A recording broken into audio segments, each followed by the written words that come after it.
About to be joined to talk all things college football by Bill King. Before we bring Bill on, do want to let you know that Bill King is brought to you, and this segment is brought to you by the Fence Man. If you've always wanted a powered automatic gate at your home or business but don't know who to call, let me tell you about the Fence Man. 479-782-3936. The Fence Man does it all. Custom rod, iron installations, automatic gates, controlled access system, cameras, security installments, and lots more. Ask about 18 months, same as cash financing for your custom fence and gate needs. You have to call the Fence Man. 479-782-3939. The Fence Man, he ain't afraid of no work. Bill King joins us, the king of college football. Unfortunately, I haven't had Bill on the last few weeks. Glad that he is able to join us this week in the craziness of college football between the end of the regular season into championship week. You got hirings, you got firings, you got championship games, bowl game announcements, and everything else in between. Bill, in this crazy part of the season, what is your favorite debate to have? Is it the coaching carousel? Is it the CFP screwed us, screwed this, screwed that up? Is it just about the championship games itself? Good afternoon, Bill. Thanks for joining us. Well, I'll answer that this way. We got all the way to Wednesday and hadn't even talked about the championship games. We got all the way to about halfway through today. I had a couple of questions about it on the show, but really hadn't even gotten to Georgia, Alabama much. It's been all Notre Dame, coaching, Lincoln Riley, LSU, and the fit or not fit with Brian Kelly. That's what it's been. I'd say 90-something% today. Yeah, that's what it feels like. It's been that type of situation for this show. I mean, we haven't really dove into any of the championship games outside of mentioning that you can hear a few this weekend on these great ESPN Arkansas stations. But outside of that, it's been about the coaching carousel. It's been about a little bit about the CFP. And, you know, you brought up Brian Kelly, and I think the biggest, most shocking move out of the coaching carousel that we've had this season. What type of fit do you think he is at LSU? Does he finish his 10 years, and does he finally get off the list of best to never win one? He is a really good coach. And what he's done at Notre Dame, that place was broken when he got there. Mm-hmm. He's never been a super aggressive 24-hour-a-day recruiter. And at LSU, you are supposed to and should sign Johnny Five-Star regularly. Now, he signed a whole lot of good players, but he is not obsessed like Kirby Smart, Nick Saban, when it comes to recruiting. He's going to be in a wonderful area to get a lot of players organically, but that's going to be interesting. And again, Brian Kelly has calmed down a lot through the years. He's not the hothead he was when he first got the job 12 years ago, but he still runs hot and cold. And that's going to be interesting because LSU is peculiar, not the same way Notre Dame is, but it's equally peculiar. And he's going to have to adjust to that culture. And again, and he moved into the same neighborhood with Nick Saban.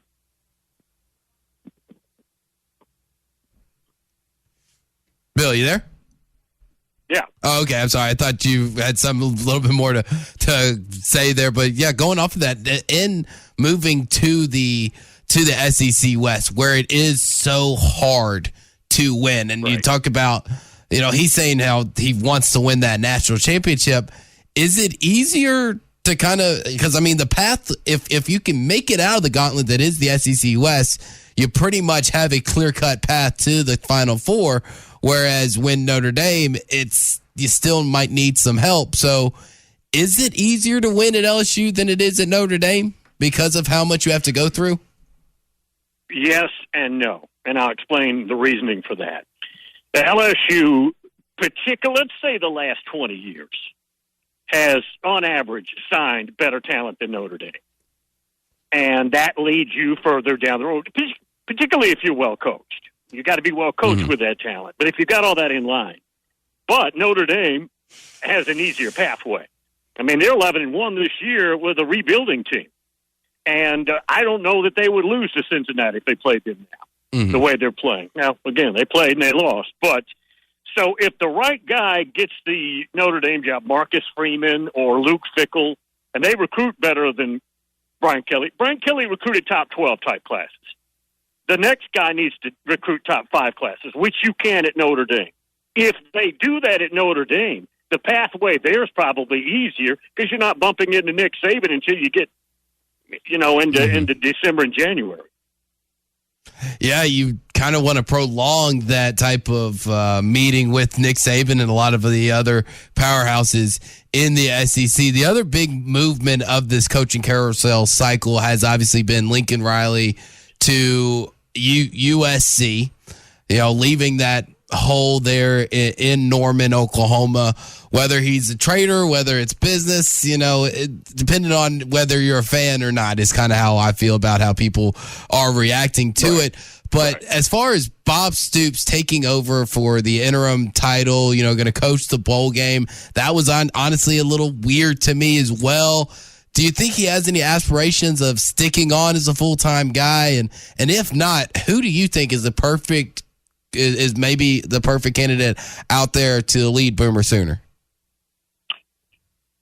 This is, I would say, just like Barry Alvarez. Now, Barry Alvarez was the AD at Wisconsin, but a couple of times he had to step in and coach a Rose Bowl. And that was natural. Bob Stoops is still a paid employee at Oklahoma, just as I don't know what category they put him over, but, he's got a place there. And that's the easiest route, is to let him hold it until they get the hire. And, no, I don't think there's any aspirations or he's trying to take it back. You got to remember, Bob Stoops there is God. He's at least equal to Barry Switzer, at least equal to Bud Wilkinson, and he's more updated. He's modern, right? Yeah. They love him. And he's out recruiting for them right now. He's been in California. He's legally, NCAA-wise, able to go out and recruit for them until they find out who the next coach is going to be. And for a while, it sounded like Brent Venables, which I didn't necessarily think that was the best fit. That's kind of cooled down a little bit, so we'll see what happens.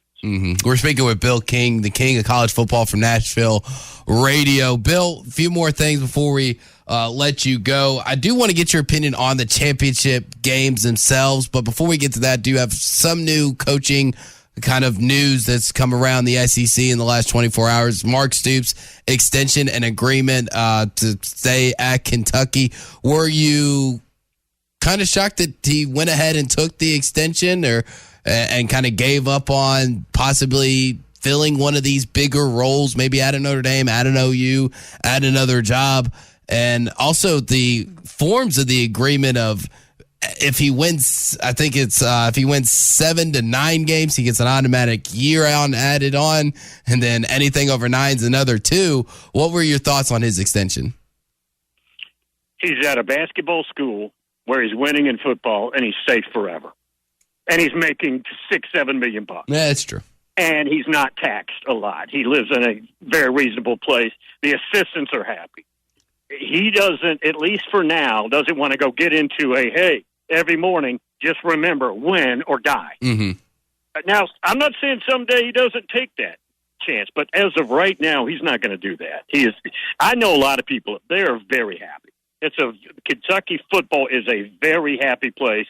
I'm not surprised. For the championship games, though, this week, the 3 that stand out to me, and I think that have probably the biggest playoff contention, is obviously SEC, Big Ten, and the Big 12. Out of those 3, which game are you most excited to see this week? Guys, this has happened only one other time in 30-something years doing this. I'm not going to get to see the game. Really? Because I'm going to monitor them. My son is in the state championship game in Chattanooga for his high school, and there's no way I missed that, right? It's his last game in high school, and they're playing for state championship. I will follow that on Twitter, but no. The game I'm most interested in is obviously Alabama-Georgia. Does Georgia get Alabama's best punch, which Alabama really hasn't delivered yet this year? And do they even have that in them? Georgia looks like the better team. I think everybody agrees there. But if I'm Kirby Smart, I'm preparing to see Nick Saban's best effort. He's got all this to tell his team. guys, Nick Saban has the ability to sell his team. We're an underdog. We're supposed to lose. You know, when the last time that was, a Georgia game 5-6 years ago, the blackout game where they destroyed Georgia, and then the 2009 SEC championship game. Alabama is never an underdog in a game, guys. And Nick Saban with the ability to sell that to his team is a scary thought. Georgia's the better team, but that's the game I'm interested in most. Last thing before we let you go, Bill, when we talk to you this time next Wednesday, who is the Final Four in the CFP? Wow. Georgia, Michigan, Oklahoma State, probably should be Notre Dame, and I know they're head-to-head with Cincinnati. But Notre Dame might not even have a coach then. The committee has said that could be a problem for us. So I'm going to say Cincinnati. All right, I'm all for it if that's the way that it plays out. I think that'd be a great Final Four. Bill, I appreciate you joining us, and we'll talk to you next week. Thank you. Thanks. That is Bill King, the king of college football of Nashville Radio. It's Thanksgiving, and we all know what that means, football. And nothing goes better with football than turkey and betting. BetOnline has you covered for all the holiday season. More props, odds, and lines than ever before. BetOnline remains your #1 spot for all sports action this Thanksgiving. Head to our new updated desktop or mobile website to sign up today and receive your 50% welcome bonus with the promo code BELIEVE to receive your bonus. That's BLEAV to receive your bonus. And it's not just football. BetOnline has pro and college hoops, NHL, boxing, UFC, even your favorite Vegas casino games. Don't wait to take advantage of all these amazing offers available for the 2021 season. BetOnline is the fastest and easiest way to bet on all your favorite sports.